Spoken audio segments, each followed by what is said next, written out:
Okay, willkommen in dieser Woche die Video und Pop. Die alle wichtigen Informationen aus die Presskonferenzen auf die Gamescom 2014. And if I massacred that, I apologize. But yes, what that is, if you don't know German, apparently, according to Google Translate, is welcome to this week's video, or welcome to this video on Pop, I think. No, this week's video, I think it is, pretty sure. Where we cover, I can't even remember what I put in Google Translate now.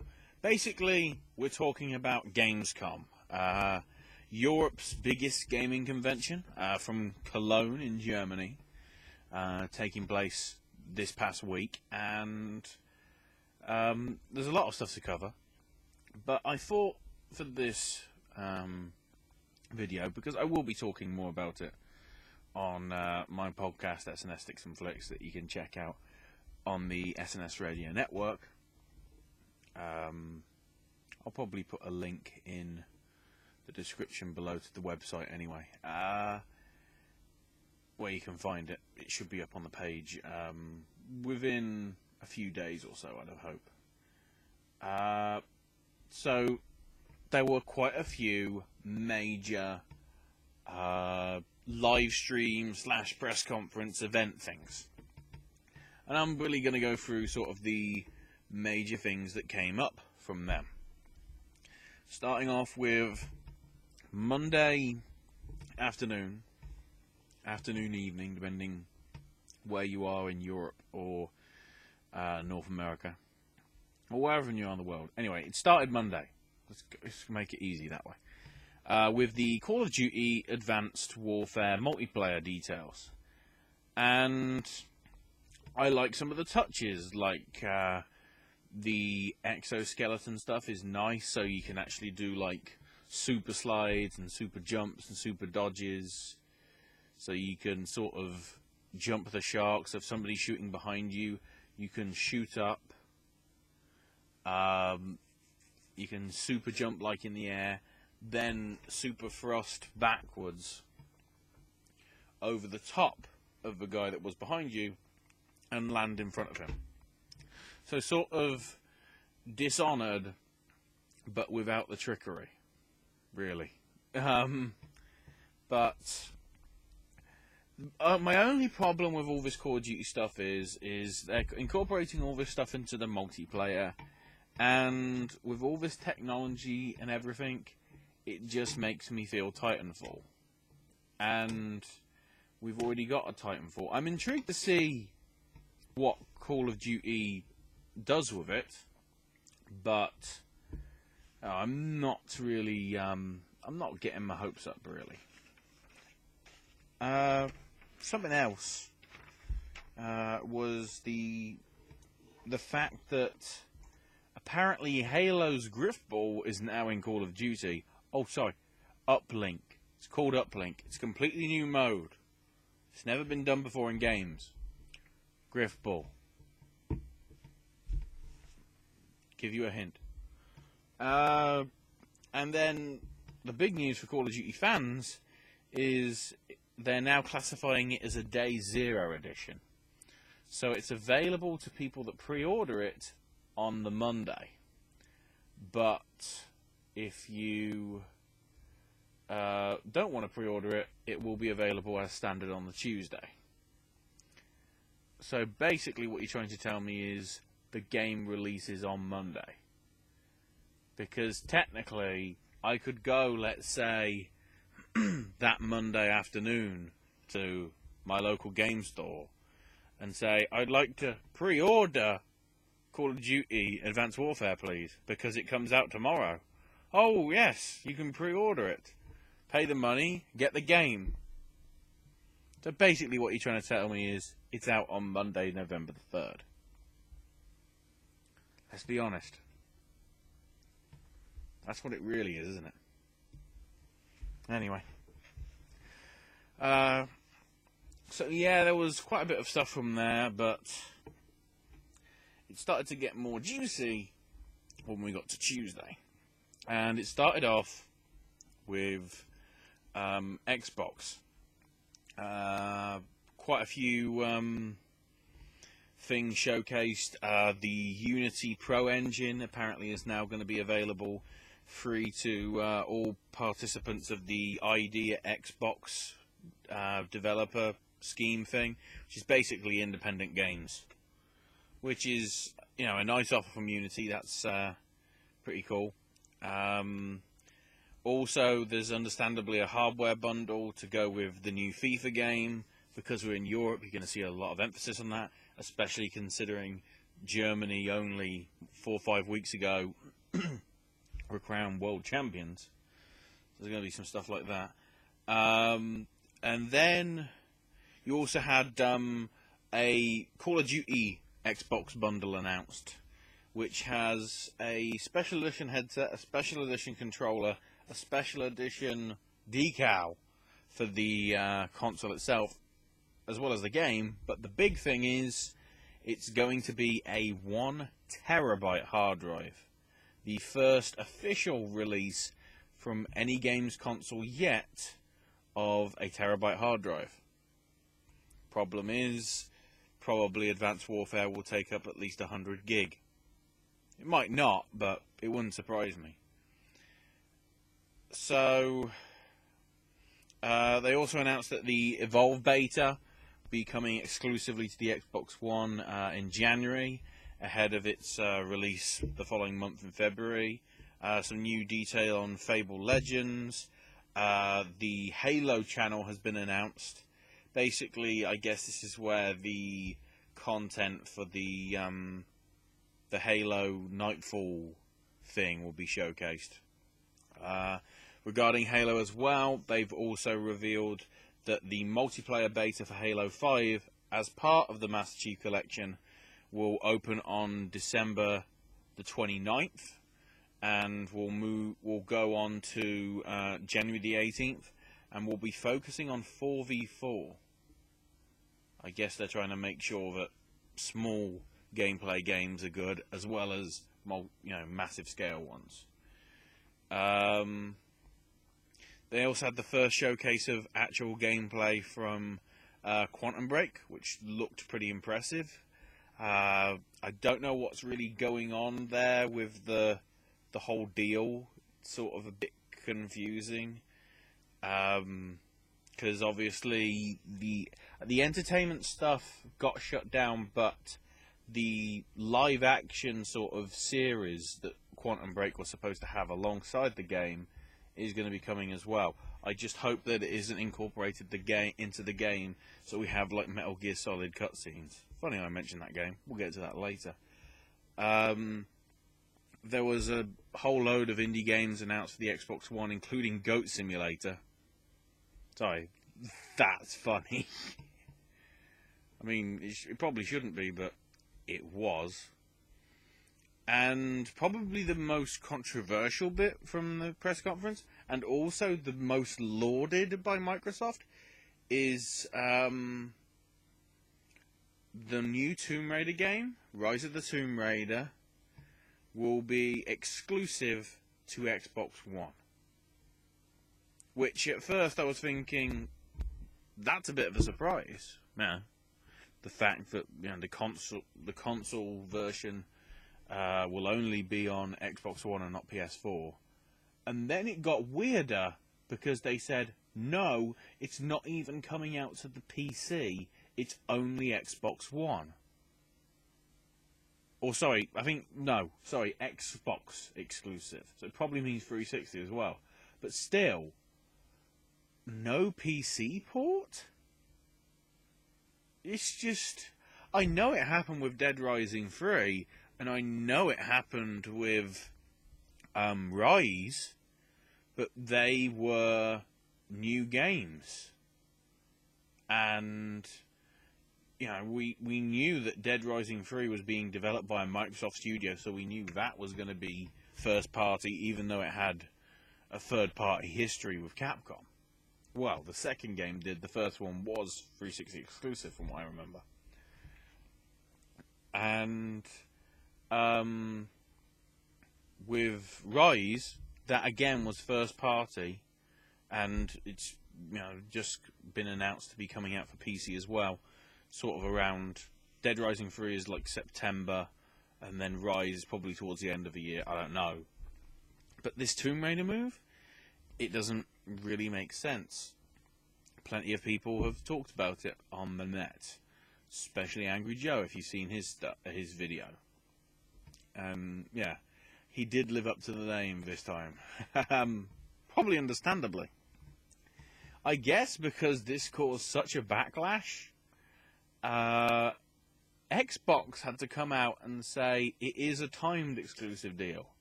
It wasn't actually the developers themselves. It was Xbox that said it's a timed exclusive. We just signed the deals. So, you're actually. I think that was I can't even remember his name. The bloke that's Phil Harrison. I think he said it. And to be honest, Phil, you're sort of spreading a bit of rubbish, because I'd have thought you'd have paid quite a bit of money in order to get that exclusive, because Rise of the Tomb Raider was supposed to be coming out holiday 2015. Weirdly enough, at around the same time as a certain fourth Uncharted game. So were you basically trying to make sure that you got an exclusive deal so people would only go to your console? Problem was, if you look at the figures on the sales for next gen, PS4 Tomb Raider outsold Xbox One Tomb Raider, if you look deep into the figures. Okay, on the last gen consoles, it's probably more people played it on the 360 rather than the PS3, but Crystal Dynamics, I'm shocked, and not in a good way. The amount of people that have said they are going to wait until the PC and the Sony ports of the game, when they come out after the timed exclusivity deal finishes, I'm just wondering if this is going to screw them over. And if so, they sort of shot themselves in their own foot. Just saying. That's my opinion on it. So then we had the Sony press conference, which was a lot more positive and, to be honest, a lot more interesting. It was nice to see Evolve, it was nice to see Assassin's Creed, it was nice to see the Halo reveal. The bitter twist of the knife really was that Tomb Raider stuff. They were trying to make it out like a positive, but really it sort of backfired. So Sony had the ability to do both as well, but yeah, they've probably, I don't know whether they won or lost, I don't know whether that's even an argument, but they certainly did good. First, they showcased quite a few indie games, like the Tomorrow Children, which looked very quirky. Mike Biffle, who did Thomas Was Alone, he showcased a more fuller, in-depth trailer for his 3D stealth game Volume. That will be coming to the PS4 and the Vita in 2015. I know that's been a long time in development, because that was sort of on showcase back at the 2013 Eurogamer Expo, so certainly got a while. Dean Hall came out to announce that DayZ will be coming to PS4, which I think that's a pretty big deal in terms of the PC community, certainly. Ninja Theory officially announced their Hellblade game, which is set for PS4. I think that is timed exclusive, I'm not sure. There was also a trailer showcasing more on the infamous First Light game, which is coming out in a couple of weeks. Then they also reconfirmed Until Dawn, and it looks to be a lot more sinister than it has been before. Apparently it's been it went for a rewrite, and rather than being like a cabin in the woods style thing. It looks to be more like, I guess, Cabin in the Woods, but meets, I don't know, Halloween or The Exorcist. It looks like it's actually possibly scary now. And again, I haven't played it, and we probably won't, because it won't get properly released until probably, fall next year, more than likely. Far Cry 4 came out, introduced us to the two significant worlds. There's going to be the world of Kyrat up in the Himalayan hills, and then you've also got Shangri-La, which is where Pagan Yin wants to go, but your character apparently can freely go. But it looks to be a separate whole story when that happens, and it is a completely different world to the whole Himalayan stuff. So I guess that's the whole idea of that they were saying last week, that it's not just one world that you're going to be in, which I approve of, very much so. PlayStation TV got its official unveiling to be coming out on October the 14th in North America, and Europe will be getting it on November the 14th. If you remember, that is the device which can let you stream, your Netflix and all things like that, as well as play, I think, the majority of PS Vita titles, as well as PSP and PS1 classic titles. And then also, if you've got a PS3 or PS4, you can connect to it and remote play. Certainly, I think with PS4, I'm not sure with the PS3, but if it's all to do with the cloud, I'd have thought so anyway. The Far Cry 4 stuff as well, getting sidetracked. They launched a exclusive to PS4, the Keys to Kyrat, which is basically you get 10 keys that you can send to friends who don't have a copy of the game, and they can join you for up to 2 hours. And then once that's up, obviously the key's gone. You've only got 10 keys, so you've got to pretty much use them wisely, but it sort of is the equivalent of giving your friend a free 2-hour demo, which is, to be honest, pretty impressive, I will say.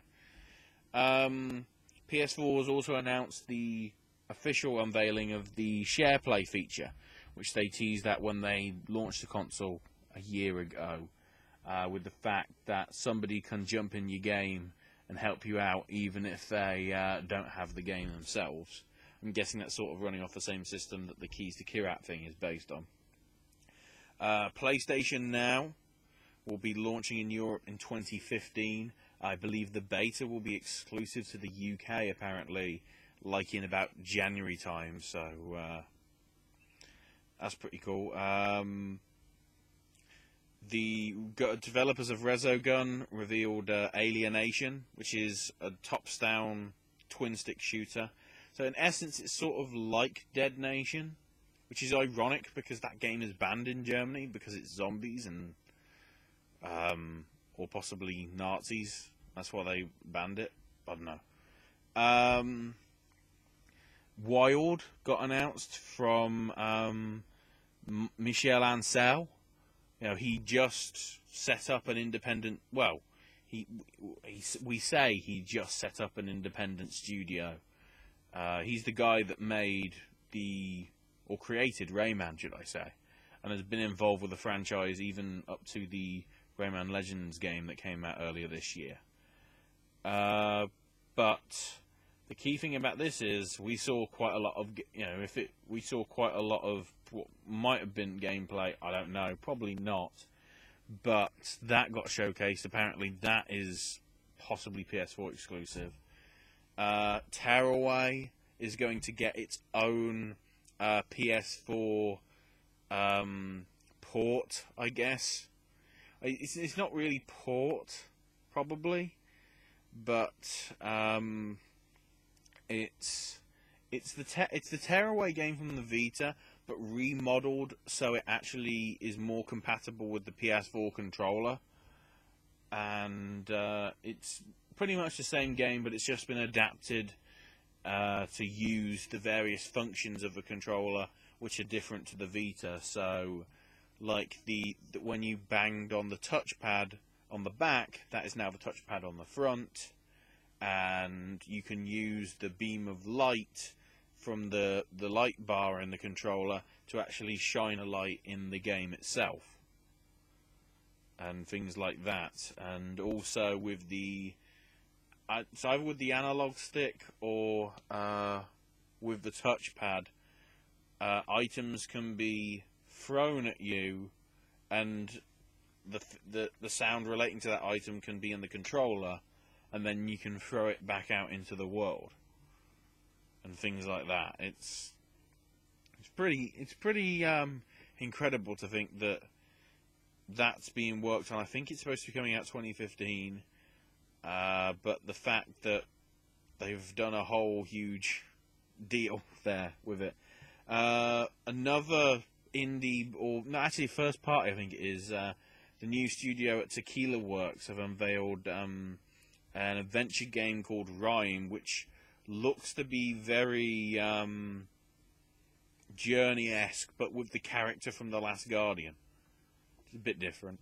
Destiny had a video thing, and announced that the first expansion will be coming in December. I think that's to all platforms, but they unveiled it on the Sony thing because obviously certain content will be exclusive to Sony for 12 months. Hideo Kojima came out with some new gameplay video stuff regarding the cardboard box. Basically, you can put a saluting soldier on it to distract a guard, or a bikini model. At first we were thinking, where's the wackiness of Kojima? And all of a sudden it's trickling out. He even had like a, towards the end, he actually had a PlayStation 4 box on his head. I don't know why, but we'll get some more Metal Gear Solid stuff later.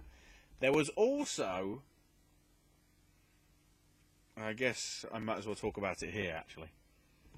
There was a video showcase for a new game from a new studio, and it was an interactive teaser entitled PT, and people looked to be scared shitless by it, which was promising, and I was going, okay, this looks promising. So people went and played this PT, and well, apparently the whole idea was that it would take ages to work out the puzzles that were included in the thing to unveil what was at the end. Within hours, it was discovered. PT stood for playable teaser, or playable trailer, I guess, whatever. And it turned out that teaser was for a new Silent Hill game, apparently entitled Silent Hills, so plural, so there's more than one hill. But it was going to be co-produced by Hideo Kojima. Metal Gear Solid really revived the Castlevania franchise with Lords of Shadow 1. Lords of Shadow 2 wasn't bad, but Lords of Shadow 1 really stepped it up, considering how there hadn't been really an excellent Castlevania game since probably Symphony of the Night on the PlayStation, which was like 96 or 97. So at least 10 years. But also, not only Kojima, but Guillermo del Toro of Pan's Labyrinth, Hellboy, Blade 2, all that sort of thing. Now, if you remember, a few years back, he was working on a game called Insane for THQ, which was supposed to be a scary sort of psychological horror thing. THQ, just before they started winding up in administration and everything, gave the rights back to Del Toro, and Del Toro had always said he is working, another studio is working on it, but wouldn't disclose it. So I guess, considering this was around the time that the whole rumour started developing about Phantom Pain in December, with the Fox engine being shown, that it was that pretty much. But yeah, it was really, I don't know. That news I absolutely love. EA had some stuff to show as well. The new BioWare game got revealed as being Shadow Realms, their new IP, which looks pretty interesting, I will say. I don't want to go too much really into it because I feel you should see it yourself, because it was a surprise to everybody as to what it was. So yeah, I'll leave it there for you. The third pack of DLC for Titanfall was unveiled, entitled IMC Rising. Sorry, no, it was called IMC Rising. I was saying sorry for saying EMC. E equals MC squared. I don't know. FIFA 15 again, because we're in Germany and football and soccer stuff. Apparently there'll be next-gen goalies, which means the goalies will be better. And there's going to be new features for their Ultimate Team mode. There was a 12-minute showcase of single-player stuff for Battlefield. Dragon Age Inquisition looked alright. The Sims 4, I don't know. It's something. And no, it's impressive, but I think they also unveiled details with regards to the Galactic Strongholds pack for the Old Republic as well. But then the big one, probably because Jeff Keighley was hosting it, was the Hideo Kojima talk panel thing for that day. I'm talking. Probably Sony was the biggest of the lot with some of the things that they unveiled. There was a talk about PT, which is where some of the stuff that I talked about earlier on with the Sony press conference bit and tying into it. I've already talked about some of that. The one bit that did come that I wanted to put here, like right at the end, is that apparently Hideo Kojima wants you to shit your pants. That is a direct quote from the actual translator, so he wants to basically scare you to death. In a little video tease as well, previously I mentioned how he had the PlayStation 4 console box on his head. Well, he also had the Xbox One console box on his head in the video that we saw at the Metal Gear Solid panel.